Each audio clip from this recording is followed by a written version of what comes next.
Buenos días, damas y caballeros. Gracias a ustedes por permitirnos entrar hasta sus hogares. Gracias a ustedes por estar en sintonía también con este importante programa. Quien le dirige la palabra en el día de hoy es el licenciado Ernesto de la Cruz, especialista en Derecho Penal, abogado de los tribunales de la República, a sus órdenes. Gracias también a nuestra gran amiga Luz María Cedeño por hacernos esta grandiosa y valiosa invitación para nosotros, para poder compartir con ustedes, amigos telespectadores, algunos temas de suma importancia de derecho penal. En el día de hoy vamos a tratar un tema muy importante. Es el tema de la parte introductiva al derecho penal, que son las medidas de coerción.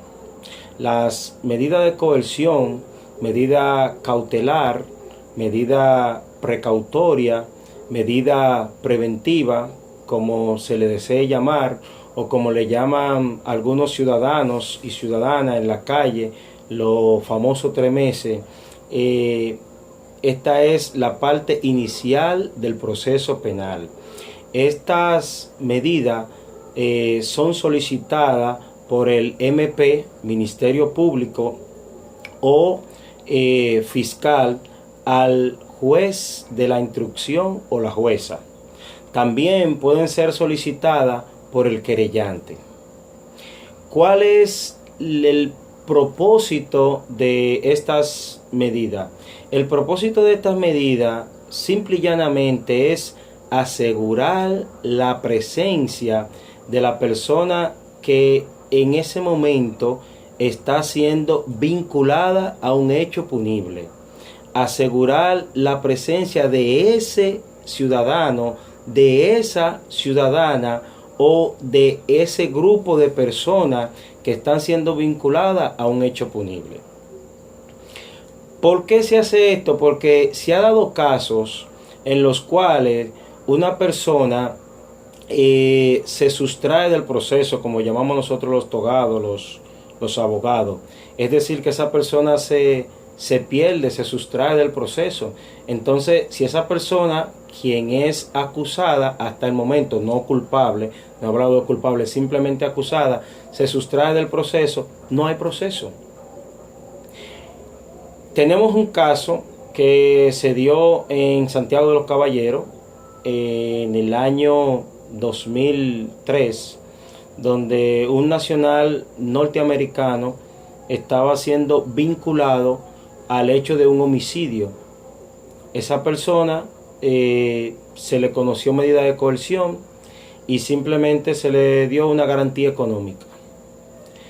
Al darse la garantía económica, esa persona fue a su país de origen, los Estados Unidos de América, y hasta el día de hoy no ha vuelto.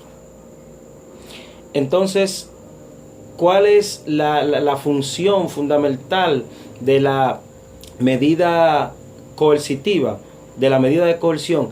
Asegurar que un ciudadano o una ciudadana, o varios de ellos, que sean vinculados a un hecho punible, cuando el tribunal lo requiera, haga acto de presencia.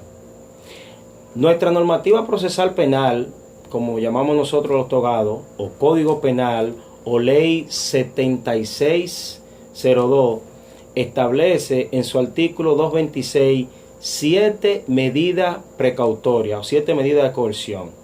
Entre ellas están la garantía económica, la presentación periódica, prohibición de salir del país sin el permiso del juez o el tribunal, prohibición de usted mudarse o salir de la localidad, la colocación de grilletes electrónicos, la vigilancia de la alta policía y la más gravosa de todas, que no nos gusta tanto a nosotros los abogados defensores ni tampoco a nuestros clientes, es el numeral 7, que es la prisión preventiva, que nosotros los togados también le llamamos PP. La prisión preventiva no es más que la prohibición de la libertad a ese ciudadano o ciudadana.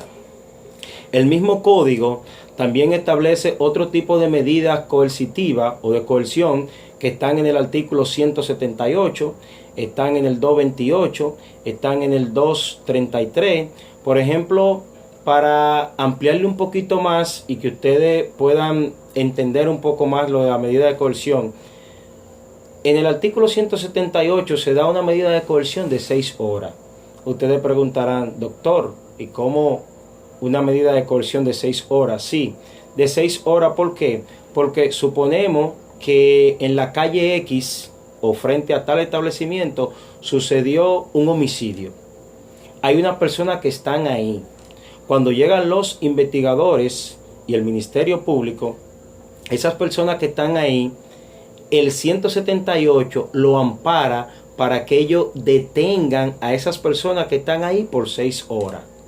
Mire usted la importancia. Y usted dirá, ¿por qué por 6 horas y por qué tienen que ser detenidos? Porque los investigadores, a través de esta persona, que fueron quizás testigo, ocular de ese hecho, ellos pueden tener una mayor claridad y saber más de ese hecho. Entonces, estas personas que están ahí, o esa persona que está ahí, o ese ciudadano que está ahí, o esa ciudadana que está ahí, le va a arrojar luz a lo que ellos desean saber. Es muy importante saber que las medidas cautelar o precautoria tienen 3 características fundamentales.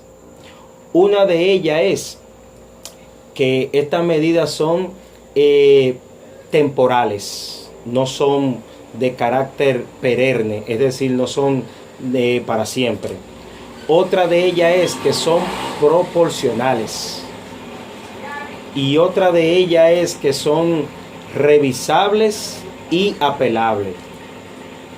Por ejemplo, el artículo 21 y el 245 establece de que todas las decisiones judiciales son apelables.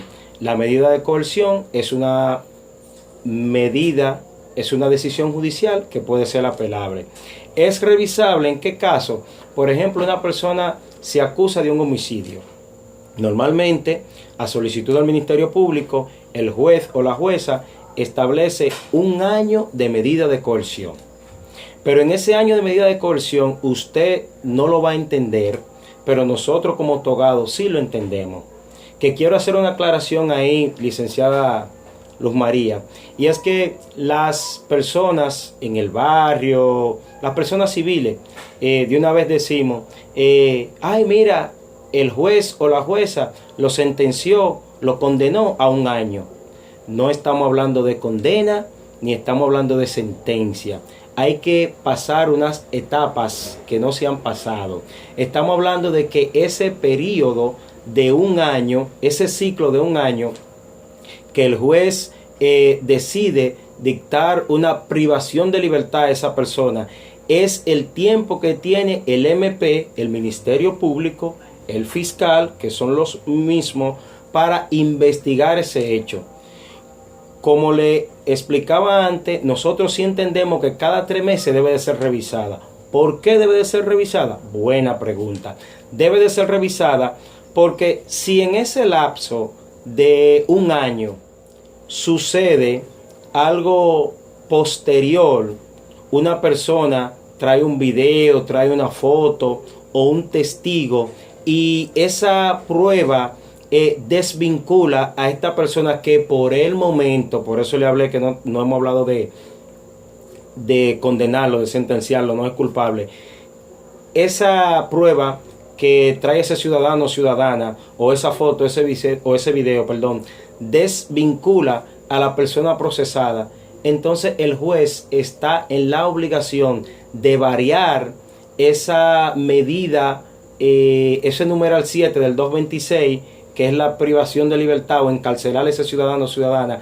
El juez está en la obligación, que apareció una prueba nueva, de darle la libertad a ese ciudadano y ponerle una medida coercitiva de coerción menos gravosa, como cuál, la visita periódica al mismo juez, la vigilancia de la alta policía, prisión domiciliaria, que cuando numeraba los 7 numerales del artículo 226 ahorita no la mencioné. Otra, ya me entendieron por qué lo del año y por qué son revisables.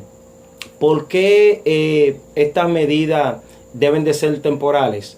Porque a un hecho simple, si dictamos, no existe, pero en caso de si dictamos un año de medida de coerción, ya eso se entiende, el mismo código establece que eso sería como una